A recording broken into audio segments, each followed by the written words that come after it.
আমার আজকের রেসিপি ফুলকপি ধনেপাতা দিয়ে গরম গরম পার্শে মাছের ঝোলের রেসিপি। আর এই ফুলকপি ধনেপাতা মানেই শীতের আবার শুরু।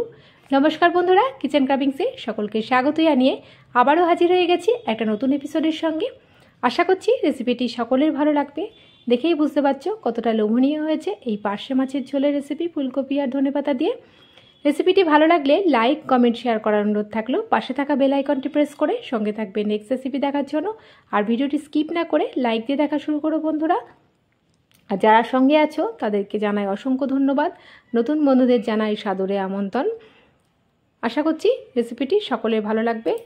তাহলে দেখতে থাকো আজকের রেসিপি, সঙ্গে থাকো। আমি দেখো 12 পিস মাছ, পার্শে মাছকে ভালো করে ধুয়ে পরিষ্কার করে নিয়েছি। এদিকে আমি 4টে আলু লম্বা লম্বা করে কেটে নিয়েছি, আর ফুলকপিগুলোকে এইভাবে কেটে নিয়েছি। আর এদিকে নিয়ে নিয়েছি পেঁয়াজ, টমেটো, ধনেপাতা, কাঁচা লঙ্কা, পেঁয়াজ আর আদার একটা পেস্ট।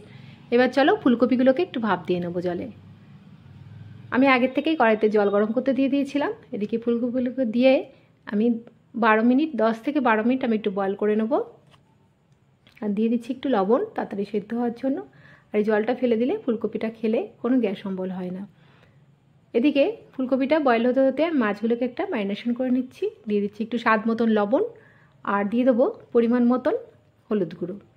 হলুদ আর লবণ দিয়ে আমি ম্যারিনেশনটা সেরে নিচ্ছি। তারপরে মাছগুলোকে আমি সুন্দর করে ফ্রাই করে নেবো। খুব বেশি ফ্রাই করলে হবে না। আর মাছগুলোকে আমি আগের থেকে খুব ভালো করে ধুয়ে নিয়েছিলাম। এইসব পার্শে মাছ, বাটা মাছ যত বেশি ধোয়া হয় না, মাছের স্বাদ কিন্তু তত বাড়ে বন্ধুরা।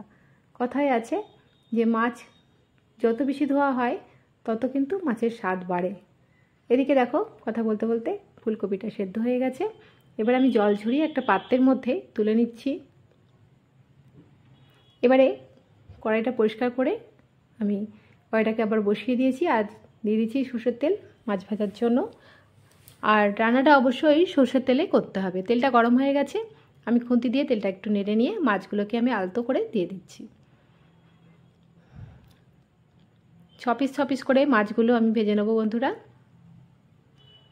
আর এই পার্শে মাছ না যত বেশি একটু ছোট হবে না, তত মাছের স্বাদ কিন্তু তত বেশি ভালো হয়। মাছ যত বেশি বড় হয়, পার্শে মাছ, বাটা মাছ, এগুলো কিন্তু স্বাদ কমে যায়। এই মাছগুলো এই সাইজে দারুণ হয় খেতে। দেখো এক পিঠ হয়ে গেছে, উল্টো পিঠটাও আমি একইভাবে ফ্রাই করে নিলাম।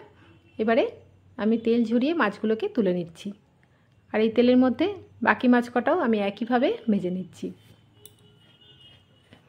বাকি 6 পিস মাছও আমি একইভাবে ভেজে নিচ্ছি। দেখো এক পিঠ ভাজা হয়ে গেছে, উল্টো পিঠটাও আমি একইভাবে ভেজে নেব। এই পিঠ ভাজা হয়ে গেছে, দেখো খুন্তির সাহায্যে আবারও ওই মাছগুলোকে আমি উল্টে দিচ্ছি। 2 পিঠই ভাজা হয়ে গেছে। এবার আমি তেল ঝরিয়ে এই মাছগুলোকে তুলে নেব। আর এই মাছটা কিন্তু খুব বেশি আমি ফ্রাই করিনি, দেখেই বুঝতে পারছো। বেশি ভাজলে একটু ছিপড়ে ছিপড়ে হয়ে যায়। সব মাছগুলোই দেখো ভাজা হয়ে গেছে। এবারে আমি এই তেলের মধ্যেই ফুলকপিগুলোকে ভেজে নেবো একবারে। ভাপ দেওয়া ফুলকপিগুলোকে একটু ভেজে নিচ্ছি, একটু লাল লাল করে একটু কালার ধরলেই আমি ফুলকপিগুলোকে উল্টো পাল্টে আমি নেড়ে চেড়ে আমি তুলে নেবো। ঢাকনা দিয়ে দিয়েছিলাম 2-3 মিনিটের জন্য। ফিরে আসি 2-3 মিনিট পর। দেখো এক পিঠ ফ্রাই হয়ে গেছে, সুন্দর একটা কালার এসেছে। উল্টো পিঠটাও আমি একইভাবে ফ্রাই করে নিচ্ছি। ফুলকপিগুলো 2 পিঠই ভাজা হয়ে গেছে। এবার আমি ফুলকপিগুলোকেও তেল ঝরিয়ে তুলে নেব। এই ফুলকপি আলু দিয়ে এই শীতের দারুণ দারুণ রেসিপি হয় বন্ধুরা। আমি একে একে তোমাদের আমি করে দেখাবো, তোমাদের সাথে শেয়ার করব। আর ফোড়নে দিয়ে দিচ্ছি একটু কালো জিরে, কাঁচা লঙ্কা আর একটু পেঁয়াজ। একটা পেঁয়াজ আমি কেটে রেখেছিলাম, এটা ফোড়নে দিয়ে দিচ্ছি। এই কালো জিরে, কাঁচা লঙ্কা, পেঁয়াজ দিয়ে ফোড়ন দিলে দারুণ একটা স্মেল আসে, সুন্দর একটা ফ্লেভার আসা পর্যন্ত আমি একটু নেড়ে চেড়ে নিচ্ছি। আর দিয়ে দিচ্ছি একটা টমেটো। পেঁয়াজ, কাঁচা লঙ্কা, টমেটো, কালো জিরের একটা অসাধারণ স্মেল আসে। এবারে আমি আলুগুলোকেও এর সঙ্গে একটু ফ্রাই করে নিচ্ছি। একটু লাল লাল করে আলুগুলোকে একটু ভেজে নেব। ঢাকনা দিয়ে দিয়েছিলাম 5 মিনিটের জন্য। ফিরে আসছি 5 মিনিট পর। দেখো আলুগুলো একটু হালকা হালকা ভেজে নিয়েছি, খুব বেশি আমি ভাজিনি। এবারে ভালো করে একটু নেড়ে চেড়ে নিচ্ছি আলুগুলোকে। এখন আমি যে মশলাটা বেটে রেখেছিলাম পেঁয়াজ আর আদা দিয়ে, যে পেস্টটা বানিয়ে রেখেছিলাম, সেটা দিয়ে আমি একটু কষিয়ে নেব। মিনিট 10 আমি কষিয়ে নিচ্ছি।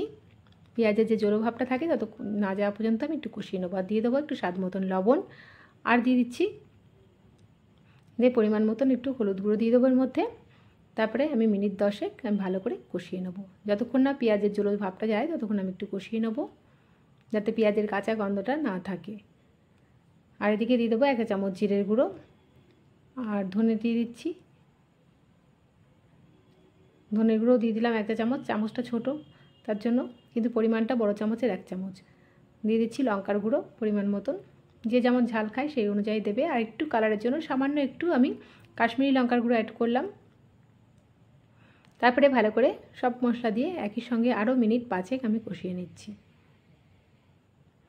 দেখো মশলাটা কষাতে কষাতেই তেল বেরোতে শুরু করেছে, মশলা থেকে তেল ছাড়তে শুরু করেছে, সুন্দর একটা ফ্লেভারও আসছে। তারপরে ভালো করে নেড়ে চেড়ে নিচ্ছি। দেখো মশলাটা পুরোপুরি কষানো হয়ে গেছে, কিন্তু আমার কালারটাও চেঞ্জ হয়ে গেছে। এখন আমি ফুলকপিগুলোকে দিয়ে আরেকটু কষিয়ে নেবো, আরও মিনিট 5 আমি কষিয়ে নিচ্ছি। টোটালি আলু দিয়ে ফুলকপি দিয়ে একদম প্রথম থেকে 20 মিনিট মতন আমি কষিয়ে নিয়েছি। প্রথমে 10 মিনিট, তারপরে 5 মিনিট, তারপরে ফুলকপি দিয়ে আরও 5 মিনিট, মানে টোটাল 20 মিনিট আমি মশলাটা কষিয়ে নিচ্ছি, যাতে মশলা থেকে কাঁচা গন্ধ না ছাড়ে। দেখো ভালো করে নেড়ে চেড়ে নিয়েছি। এবার একটু আস্তে আস্তে গরম জল করে রেখেছিলাম, গরম জল দিয়ে আমি এটাকে একটু নেড়ে চেড়ে নিচ্ছি। ঠান্ডা জল দিলে কিন্তু বন্ধুরা মানে ভালো লাগে না, একটু জলো জলো হয়ে যায়। ওই জন্য সবসময় গরম জলটা কষানোতে ইউজ করাই ভালো। এবারে আরেকটু নুনটা চেক করে নিয়ে আমি আরেকটু স্বাদ মতন লবণ দিয়ে দিলাম, আর দিয়ে দিচ্ছি চেরা কাঁচা লঙ্কা 4-5টা। তারপরে নেড়ে চেড়ে নিয়ে এখন আমি মাছগুলোকে সঙ্গে অ্যাড করে দেবো, আর দিয়ে ঢাকনা দিয়ে দিচ্ছি মিনিট 10 জন্য। 10 মিনিট পর দেখো পুরো ফুটে গেছে ফুলকপি আর আলুর ঝোলটা। এখন আমি মাছগুলোকে অ্যাড করে দেবো এর সঙ্গে। 12 পিস মাছ আমি ভেজে রেখেছিলাম, সেটা দিয়ে দিচ্ছি। একে একে আলতো করে মাছগুলো দিয়ে দিচ্ছি যাতে না ভেঙে যায় বন্ধুরা।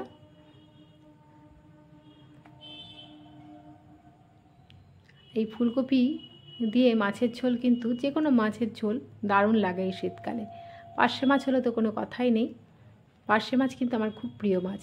তোমাদের কেমন লাগে পার্শে মাছ কমেন্ট সেকশানে জানাবে। আমি আরও মিনিট 5 জন্য ঝোলটা ফুটিয়ে নিচ্ছি। দেখো ফাইনালি আমার পার্শে মাছের ঝোল রেডি ফুলকপি ধনেপাতা দিয়ে। এবার আমি একটু ধনেপাতা দিয়ে দিলাম এর সঙ্গে। ধনেপাতা দিলে তো কোনো কথাই নেই, আমার এখনই বলতে বলতে লোভ লেগে যাচ্ছে। দেখো ঢাকনা দিয়ে স্ট্যান্ডিং টাইমে রেখে দিয়েছিলাম 5 মিনিট, ফিরে আসছি 5 মিনিট পর। দেখো কতটা লোভনীয় হয়ে গেছে। এবার আমি এটা গরম গরম ভাতের সাথে এটা সার্ভ করে নেবো। এরকম যদি ফুলকপি আলু পার্শে মাছের ঝোল থাকে আর কিচ্ছুই লাগবে না। আশা করছি রেসিপিটি সকলের ভালো লেগেছে। ভালো লাগলে লাইক কমেন্ট শেয়ার করার অনুরোধ থাকলেও পাশে থাকা বেল আইকনটি প্রেস করে সঙ্গে থাকবে নেক্সট রেসিপি দেখার জন্য। আবারও আসবো নতুন নতুন রেসিপির সঙ্গে। আজকের মতন এইটুকুনি। ভালো থাকবে, সুস্থ থাকবে, ধন্যবাদ।